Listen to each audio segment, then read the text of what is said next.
Tonight, investigators search home of former Sanitation Minister Cecilia Dapaah after hours of interrogation by special prosecutor. John News is learning in the last hour that the special prosecutor is now expanding the probe into the hoarding of $1 million plus bundles of other currencies in the minister's house to her close family relations. We have the latest. Some MPs demand more than just the arrest of the former sanitation minister. So it's not just about arresting her, but Ghanaians expect agility from the special prosecutor so that we know the source of the money. Because we are in need. The country is broke. And so, yes, we want to know the source of the money. Everything is our money. It should be made available to us, retrieved with interest.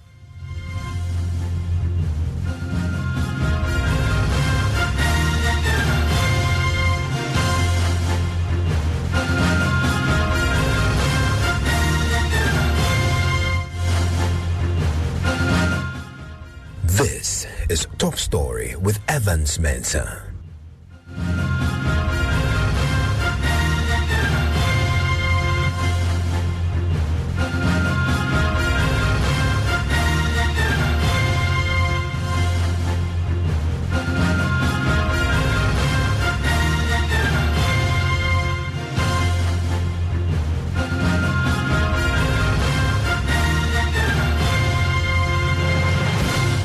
And Top Story is always brought to you by Vodafone. Investigators are tonight busy at work searching the home of former Sanitation Minister Cecilia Dapaah, who resigned on Saturday.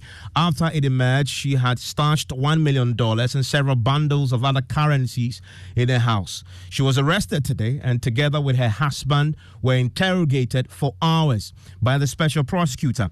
The monies came to light in court documents filed by state prosecutors who are prosecuting Cecilia Dapaah's house helps for allegedly stealing the amount.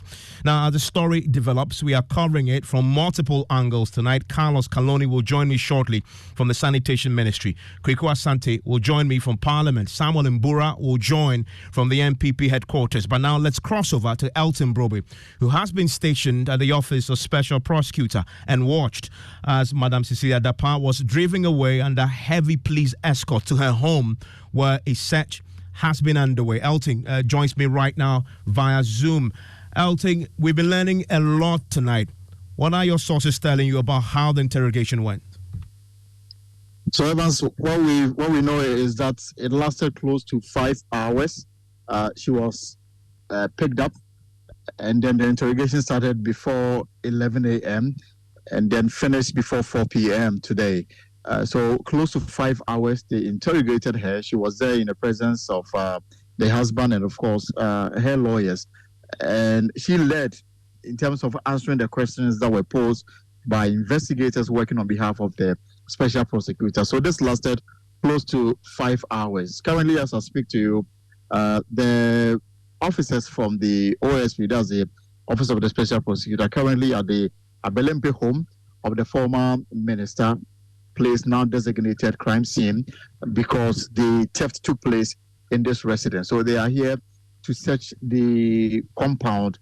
Before coming to Abelempe, they stopped at the official residence at cantonment. This is where she used while serving as Minister for Water Resources and Sanitation. It's unclear whether she's moved out. But that was the first port of call before now currently at the Abelempe home of the former minister, where they are undertaking a search of the property. Now, some of the things that came up during the interrogation, as I picked from my source at the Office of the Special Prosecutor, had to do with what the money, who the money is for, and how come the money was stashed in the residence of the former minister. Now, I'm told that issues about funeral donation came up. There was also the issue, there was also the suggestion that the money may not be hers and that it may belong to someone else, which prompted the question who. So the information I picked from the Office of the OSP is that opened another avenue where the OSP may now have to expand the interrogation to include some close family members. And Elton, this relates to the funeral donation theory.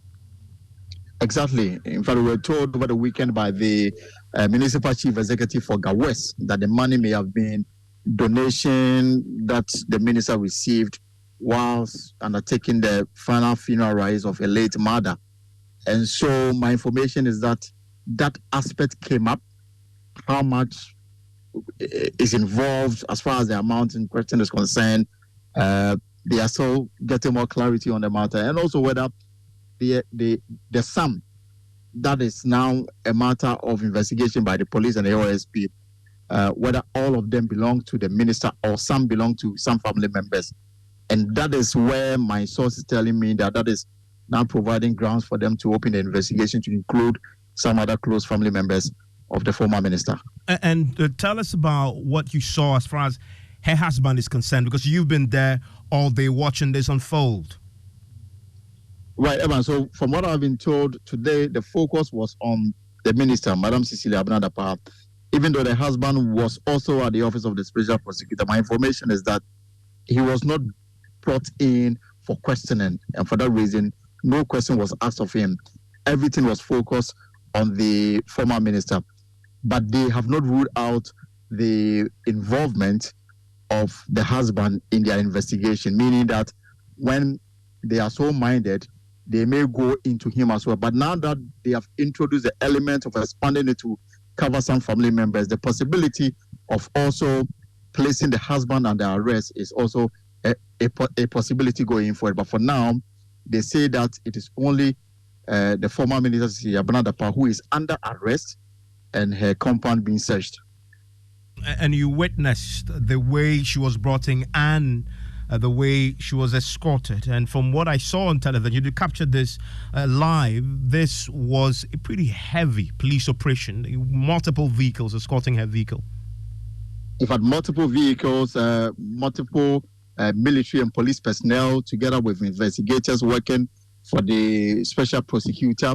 In fact, the convoy that left the compound, I counted about 6 vehicles, including a private vehicle. I'm told that's the vehicle the former minister and her husband sat in when they left the offices of the special prosecutor, first to cantonment and now at Abelempe. So these officers, per my information, are trained in terms of how they conduct some of these searches in crime, scene, and that's the reason why they've been deployed to undertake this particular exercise. Now, the OSP says that they're taking a serious view of this, because apart from the fact that the law mandates them to undertake such an exercise without relying on a formal petition, from Friday when the news broke, and then the subsequent statement from the minister, and then the resignation, the acceptance, and the formal letter from President Akufo-Addo to the minister, they have been inundated with emails from cross-section of the public asking that they go into this matter. And when they got to the office this morning, they found loads of envelopes, all communicating one thing, that the OSP should take an interest in this matter.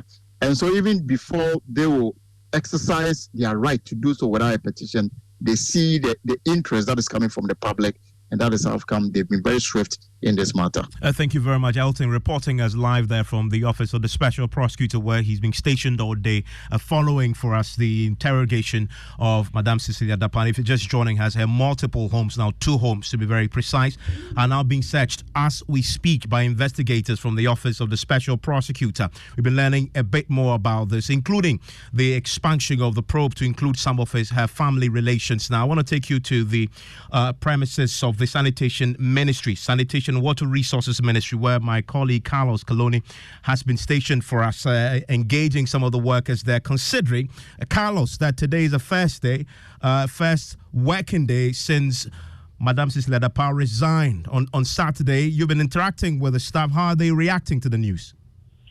So, Evans, I will divide the reactions into 3. So there's a first group that believes that the public and the media has been too harsh on the former minister. Their opinion is that she should have been given the chance to explain herself, but mounting pressure on her to resign ahead of the outcome of investigations into the matter was totally unfair. Now, then there's a second group. They are those who appeared indifferent to the entire scandal. To them, it is just one of those things that happen with politicians. And so they believe nothing concrete will come out of the ongoing investigation. In fact, one of them even told me the whole investigation is being staged. So that is the second group, and that's how they've been reacting. The third group, they are of the opinion that the minister should be taken through all laid down procedure in terms of investigations for her conduct. So they say they want a speedy outcome of the matter since the issue has been in court for some time.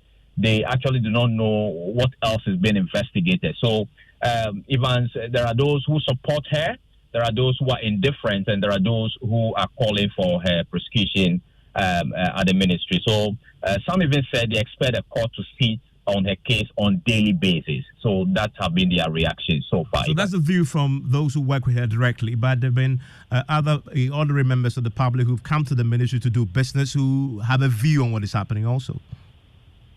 So I should say that many Ghanaians actually have declined speaking on the matter publicly, especially the civil servants at the ministry. But those who gathered the courage to speak on condition of anonymity say the money in question is huge and is questionable. And so they believe this will further erode the trust Ghanaians have for politicians in the country. So we can take a listen to what they've been telling me. It's serious, because if she really had this amount of money in her house, then it's crazy.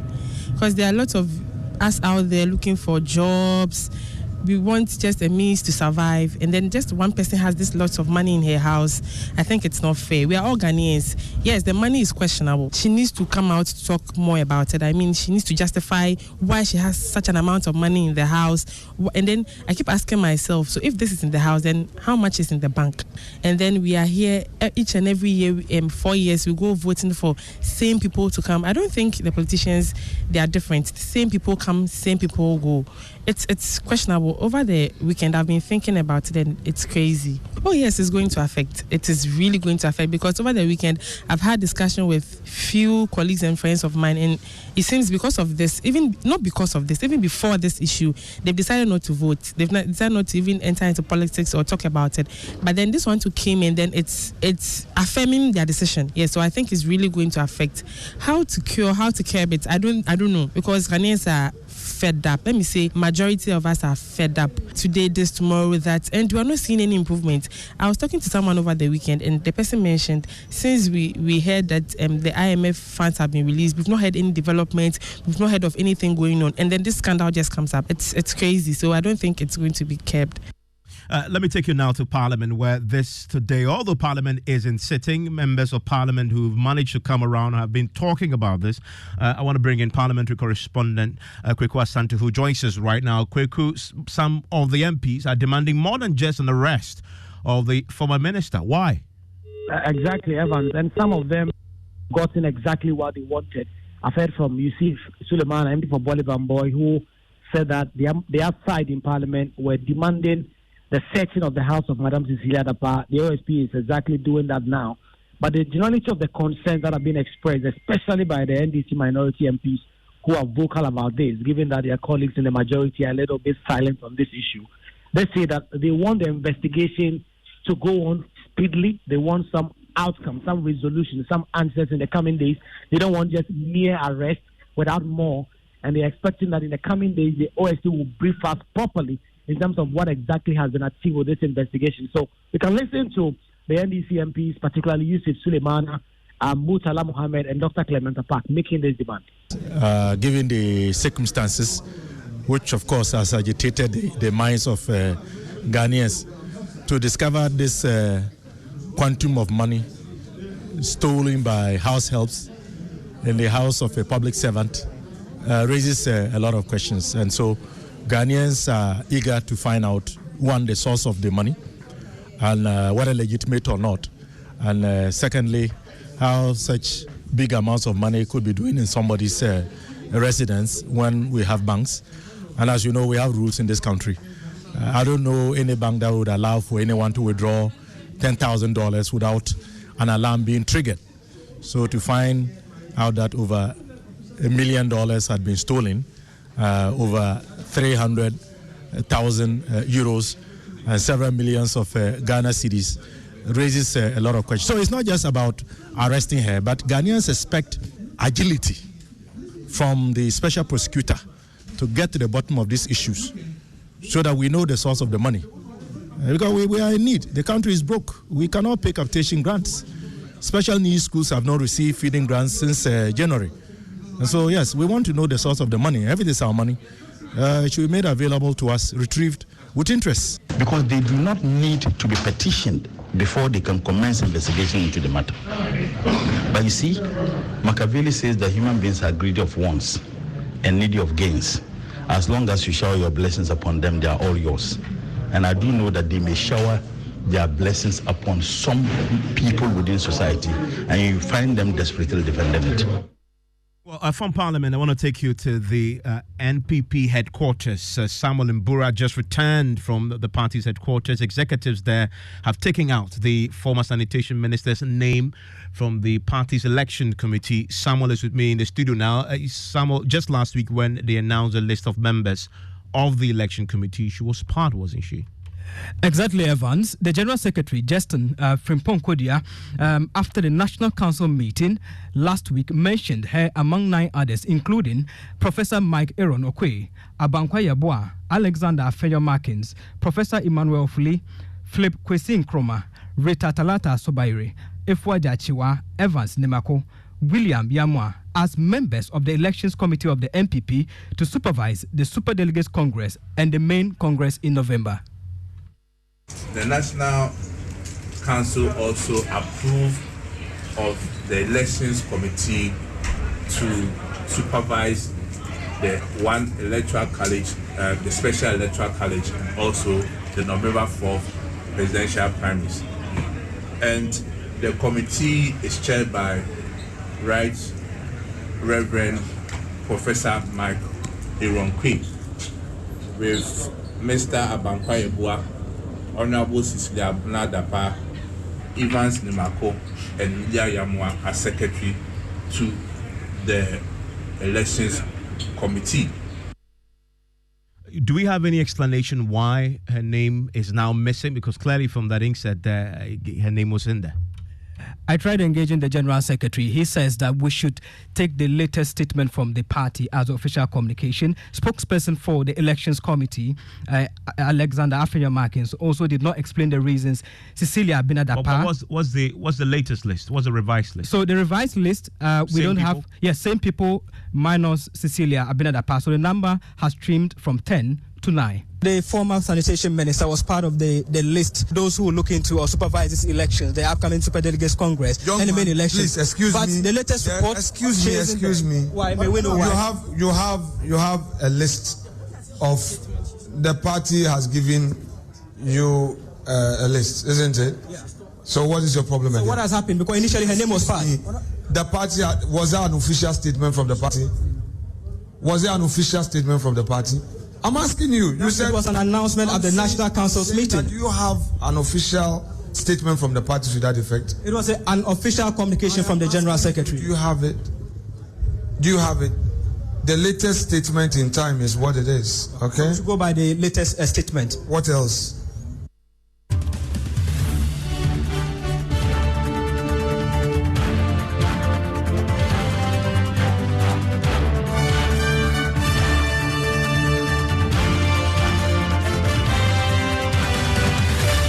Joining me on the line right now is Samson Lada, Yenini colleague of mine here, a lawyer as well. Also joining me is Dr. Kojo Asante, Director of Advocacy and Policy Engagement at the Center for Democratic Development. He's also a member of the Anti-Corruption Coalition. Thank you very much, gentlemen, for your time here on Top Story. Samson, let me start with you. Investigators are searching her home as we speak. Why is her home a place of interest?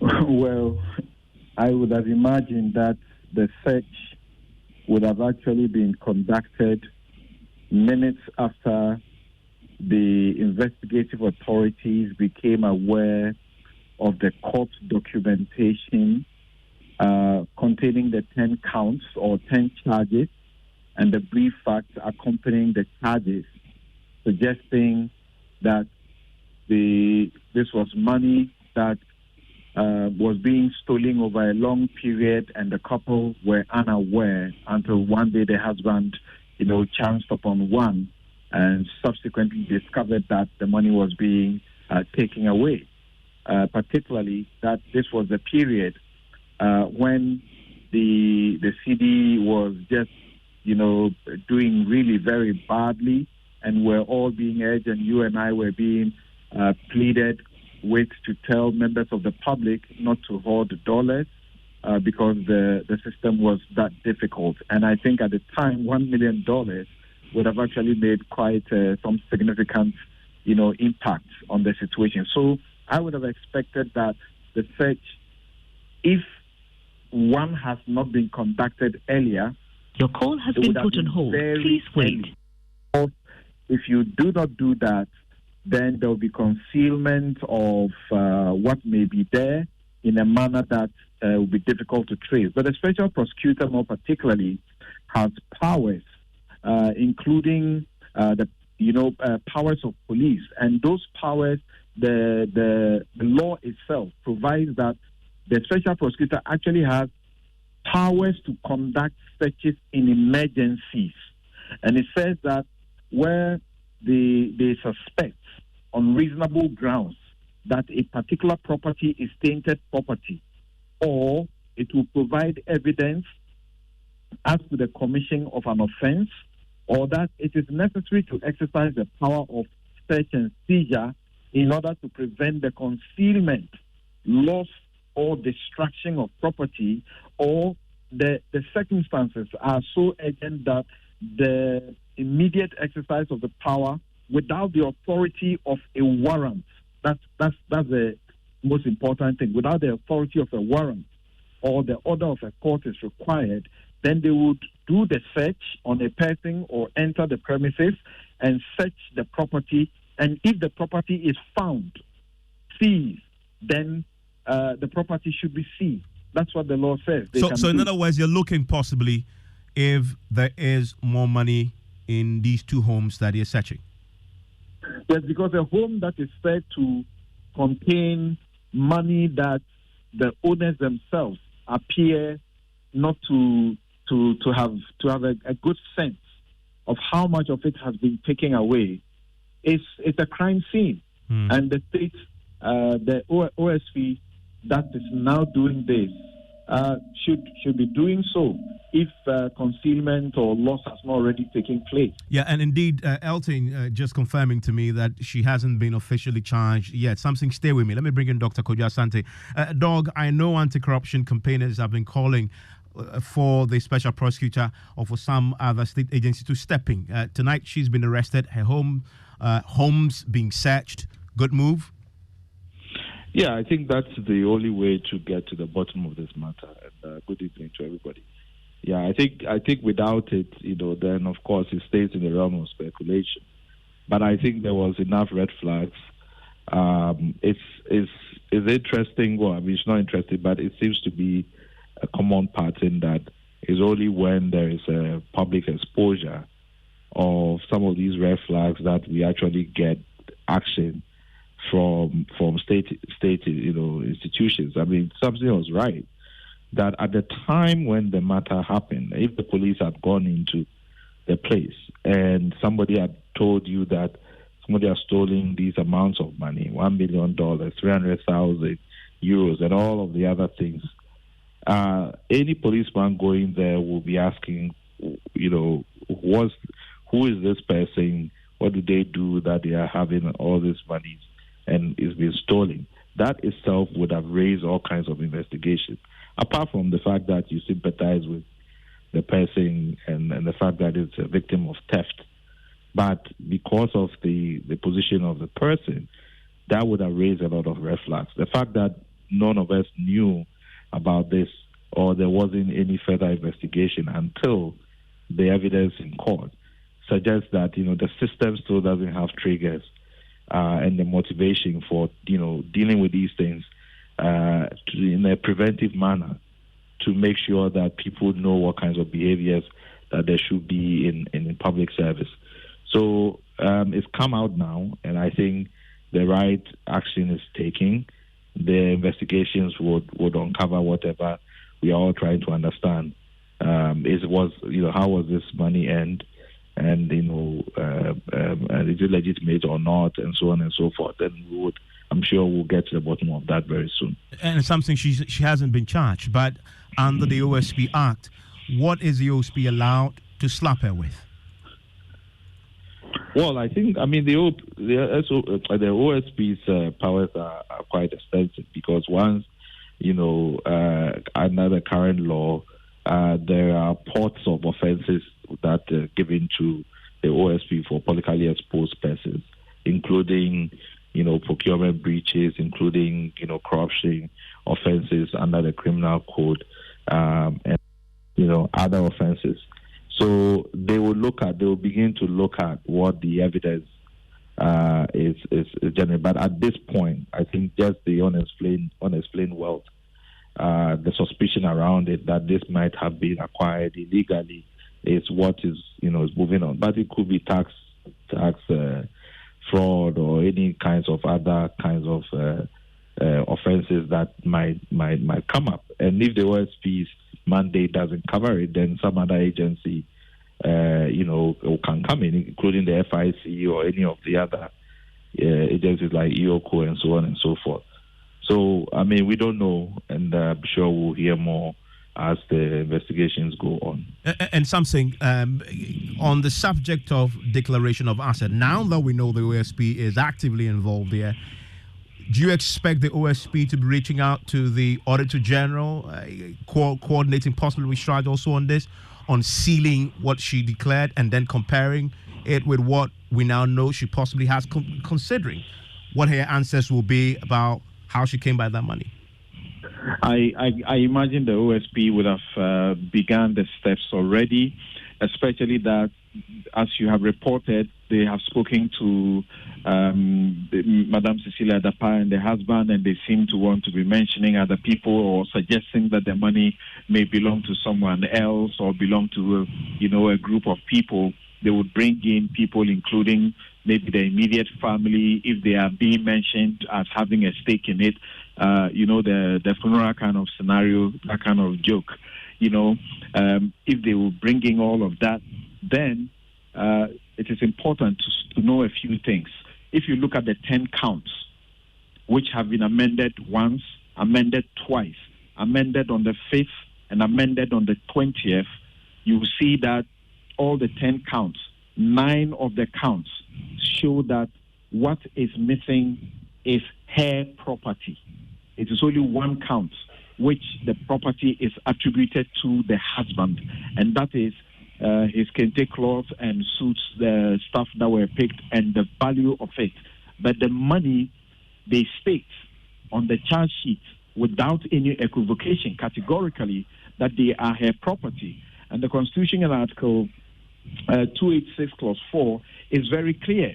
For as long as what it is that is found, there's no sufficient explanation to show that the money is reasonably attributable to her income, what she has been earning, is attributable to a gift that she may have gotten, or a loan, or an inheritance, or any, reasonable source of income, then the OSP is expected clearly to use the asset declaration to make this particular determination that the money was acquired, or the property is acquired in contravention of the law. And in that respect, the OSP has a 3-pronged mandate: investigate, recover, and also to take steps to prevent. So it will then recover. Interesting times indeed. And very quickly, Dr. Santa, you expressed the skepticism about the timing of the search and what it will yield. Many share that view as well. But also, if you look at the timing of this, we learned about this Friday morning, the weekend then elapsed. On Monday, there's action. The OSP, many will suggest, has done what they could reasonably do under the circumstances. This is the best we can expect. Or you disagree? No, so my reference to the timing of the search was, when the actual incident took place, which was now a year ago, I believe, right? That when the police went in to investigate this matter, that the circumstances surrounding it would have raised other other issues. But that didn't happen until the evidence presented in court, kind of gave it some public exposure and brought the matter into the public domain. So as for the OSP's actions now, that is exactly what you expect to happen. But I was referring to when it happened. So yes, certainly the actions that have happened, and I suspect also that Madam Cecilia Dapaah is already, I think right from the beginning, is cooperating with the authorities. There doesn't seem to be any resistance to sort of trying to establish the truth around what has happened. So I think that is good. It helps us all to sort of get to the bottom of the matter, and if there are offences that have been been committed, then the appropriate laws would apply.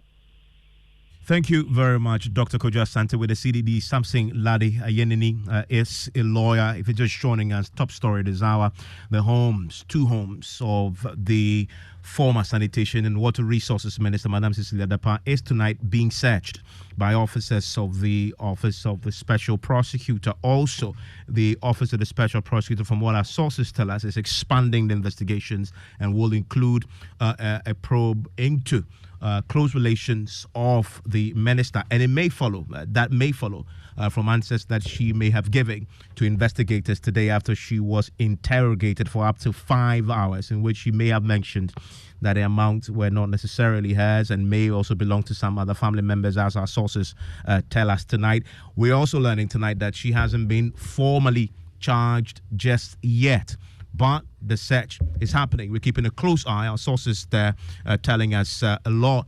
We'll bring you the very latest as and when we know more from the search happening in her home right now. Newsnight starts now.